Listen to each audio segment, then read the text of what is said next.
कॅनडाचे पंतप्रधान mark Carney सध्या भारताच्या 4 दिवसाच्या दौऱ्यावर असून शनिवारी त्यांनी मुंबईत आयोजित करण्यात आलेल्या एका महत्त्वपूर्ण इनोव्हेशन शोकेसमध्ये सहभाग घेतला.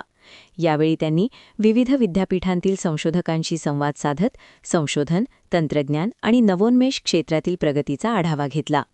मुंबईतील या कार्यक्रमादरम्यान पंतप्रधान कार्नी यांनी भारतीय संशोधकांच्या कामाचं कौतुक केलं. तंत्रज्ञान, कौशल्य विकास आणि संशोधनाच्या माध्यमातून दोन्ही देशांमधील सहकार्य अधिक मजबूत करता येईल, असा विश्वास त्यांनी व्यक्त केला. या भेटीमुळे भारत-कॅनडा शैक्षणिक आणि संशोधन सहकार्याला नवी दिशा मिळण्याची शक्यता आहे. या दौऱ्याच्या अनुषंगाने भारत आणि कॅनडा यांच्यात इंडिया-कॅनडा टॅलेंट अँड इनोव्हेशन स्ट्रॅटेजीची अधिकृत घोषणा करण्यात आली आहे. या रणनीतीचा उद्देश जागतिक स्तरावर स्पर्धात्मक टॅलेंट तयार करणे, संशोधन सहकार्य वाढवणे आणि कौशल्य गतिशीलता मजबूत करणे हा आहे.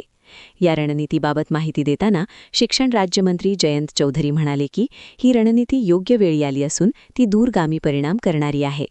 भारतीय प्राधान्य क्षेत्रांमध्ये कॅनडाची क्षमता समाविष्ट करणे, ज्ञान आणि टॅलेंटचे आर्थिक परिणामांमध्ये रूपांतर, दोन्ही देशांतील टॅलेंट मोबिलिटी वाढवणे आणि जलद अंमलबजावणीद्वारे विश्वासार्हता निर्माण करणे हे या रणनीतीचे 4 मुख्य स्तंभ असल्याचं त्यांनी स्पष्ट केलं. भारत आणि कॅनडा ही भागीदारी केवळ शिक्षणापुरती मर्यादित नसून ती भविष्यासाठीची सामायिक गुंतवणूक असल्याचंही जयंत चौधरी यांनी अधोरेखित केलं. दोन्ही देश जागतिक आव्हानांना सामोरं जाण्यासाठी नवोन्मेष, संशोधन आणि कौशल्य विकासाच्या माध्यमातून एकत्र काम करण्यास सज्ज असल्याचं त्यांनी सांगितलं. दरम्यान कॅनडाचे पंतप्रधान मार्क कार्नी हे 2 मार्च रोजी नवी दिल्लीत पंतप्रधान नरेंद्र मोदी यांच्यासोबत द्विपक्षीय चर्चा करणार आहेत.